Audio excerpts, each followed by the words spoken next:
طعم كفتة الرز يا جماعة هايل، تحفة، حلو قوي قوي قوي ما شاء الله. مش قادرة اقول لكم. السكر بقى، الزبيب، الحاجات الحلوة دي مش عارفة عايزة اجيب ايه بالظبط.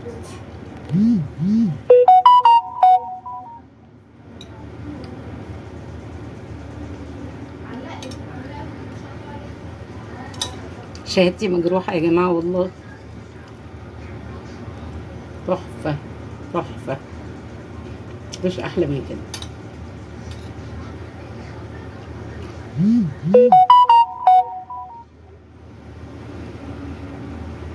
واو، مش عايزة أبطل.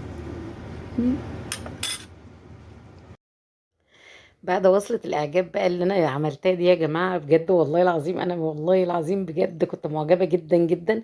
عايزة أقول لكم إن أنا بقى بدأت الموضوع بإن أنا جبت 2 كيلو ونص من الدقيق، وبدأت بقى أنخلهم كده وحطيت عليهم شوية ملح. يمكن نص معلقة ملح كده، ومعلقة من البيكنج باودر، معلقة صغيرة من البيكنج باودر. قلبت كله على بعضه، وكنت حاطة على النار المصفى فوق حلة. وحطيت فيها ميه تغلي على ما اخلص، لان الموضوع مش بياخد كتير. نصلي ونسلم ونبارك على رسول الله صلى الله عليه وسلم. واذا كنتوا لسه ما عملتوش لايك، اعملوا يا جماعه لايك، والله العظيم الطريقه دي هتعجبكم جدا جدا جدا. اعملوها وجربوها وقولوا لي النتيجه. معلش بقى على منظري ده وتكشيرتي دي، كنت لسه صاحيه من النوم، مش مكشره ولا حاجه، لكن كنت لسه صاحيه من النوم. بدأت بقى احط، جبت لتر ونص ميه جنبي كده، انا زي ما قلت لكم معايا 2 كيلو ونص من الدقيق. بدأت بقى ارش ميه، وابدأ انسم الدقيق. بيقولوا ننسم الدقيق يعني نبله ميه كده، يبقى عامل زي التراب المبلول كده، او الرمل المبلول. ونفضل ندلك فيه لحد ما كله كله يبقى ما فيهوش دقيق، يبقى عامل كله مندي كده، زي ما انتوا شايفينه قدامكم كده.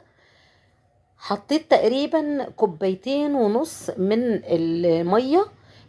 غالبا الكيلو علشان يتنسم كده بياخد كوباية مية. زي ما قلت لكم، كل الاضافات اللي احنا حطيناها، معلقة صغيرة من الملح على الكمية كلها، ومعلقة صغيرة من البيكنج باودر، بس عشان تخلي حبة الكسكسي كده تبقى منفوشة وجميلة. جبت الكبة بقى، وبدأت بعد ما خلاص خلصت بقى وخلاص اتأكدت انه ما فيهوش دقيق خالص. هبدأ بقى اعمله بالكبة كده. في ناس بتعمله بالغربال. الغربال ده عامل زي منخل كده، بس بيكون بالسلك. بيفضلوا يدلكوا في الدقيق فيه كده، ينزل من الناحية التانية مخرز كده زي ما انتوا شايفين. في الكبة طبعا بالكبة اسهل. لو عندك كبة، ما عندكيش كبة يبقى تستعملي الغربال بقى او المنخل السلك. كان عندي حتة قماشة دايما سايباها للكسكسي، دي ضامنة ان هي ما بتبهتش برغم انها ملونة. كان عندي شاشة بيضة وبعدين دابت ورميتها. فدي من القطن الخالص، وكمان ما بتبقعش ولا اي حاجة. عملته، ضربته كله كده في الكبة زي ما انتوا شايفين، وحطيته في القماشة القطن دي. وهبدأ احطه بقى في المصفى اللي على النار زي ما انتوا شايفين كده. عايزة اوريكم بس بالتفصيل. الحلة فوقيها مصفى. لو عندك حلة كسكسي اوكي تعملي فيها، ما عندكيش خلاص. انا بقى عشان احل المشكلة حشرت بقى مناديل ورق ما بين الفتحة بتاعة المصفى والحلة كده، علشان تسد اي مسام، ويبدأ ياخد البخار اللي انتوا شايفينه ده. سبته على النار حوالي ساعة، ساعة وربع كده، لحد ما لقيته كله اتبخر وبدأ يطلع البخار كله من كل الاتجاهات. بدأت أفرفره كده بالمعلقة، وبعدين حطيته كمان مرة في الكبة. ما بياخدش كتير يا جماعة، ده 3 4 كبات والله. وبيخلص على طول في ثواني. كده بنفكه بقى من بعضه، علشان نرده باللبن بقى وبالسمنة البلدي، ولو في قشطة كمان بيبقى جميل قوي. برضو لتر ونص من اللبن. انا حطيت كوبايتين ونص من المية هناك، هنا اللتر ونص من اللبن هحطهم كلهم. وما تقلقوش خالص، وانتي بترشيهم كده هتحسي ان الكسكسي عجن في ايدك. وايه ده هيبقى ازاي؟ اللبن هيتشرب فيه وهينفشه وهيخليه جميل، ما تقلقيش خالص. اعملوه في البيت والله يا جماعة، بيملى البيت بركة كده وريحة جميلة وريحة أمهاتنا.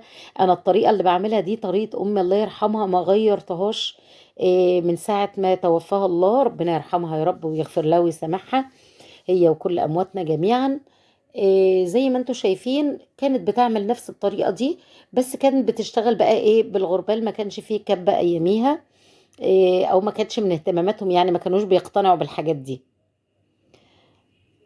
حطيت بقى اللتر ونص لبن كلهم كده، وبعدين كمان عندي ربع كيلو من الزبدة، سيحته بسرعة كده على النار خفيف خفيف كده، ورحت جاية حطاه عليه علشان تغلف كل حباية من حبات الكسكسي، ما تخلوش يلزق في ايه في بعضه.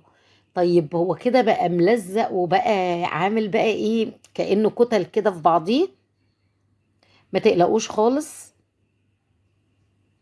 هنفضل نغلف نغلف كده الحبات كلها باللبن او بالحليب والزبدة. هنضربه كله كده تاني زي ما انتوا شايفين.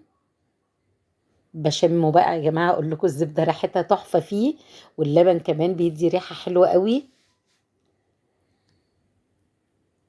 خلاص ضربته بقى وحطيته في القماشة تاني، وبدأت ارفعه على النار، قعد برضو حوالي ساعة ولا ساعة ونص لحد ما اتبخر خالص، وبقى عامل زي السفنج في ايدي كده، وانا بضغط عليه بالمعلقة كده، عارفين بيتفرفط من بعضه وعامل زي السفنج. لو انا مستنية عليه يبرد شوية وبعدين افكه بايدي بيتفك عادي، لكن انا مش قادرة استنى عليه، فرحت جاية ضرباه تاني في الكب عشان افككه من بعضه، كان سخن جدا ما اقدرش افككه كده بايدي.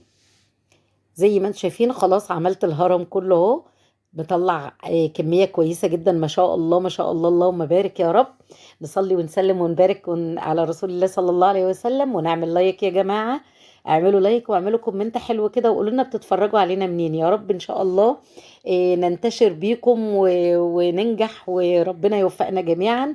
بدأت ادوق بقى، عملت شوية كفتة رز جنبه كده، طعم كفتة الرز يا جماعة هايل، بكفتة الرز تحفة تحفة، بكفتة الرز حلو يا قوي جماعة جميل، حلوة قوي قوي، قوي. بقول لكم حلوة قوي قوي قوي، حاجة جميلة والله العظيم، مش قادرة اقول لكم انا دقته.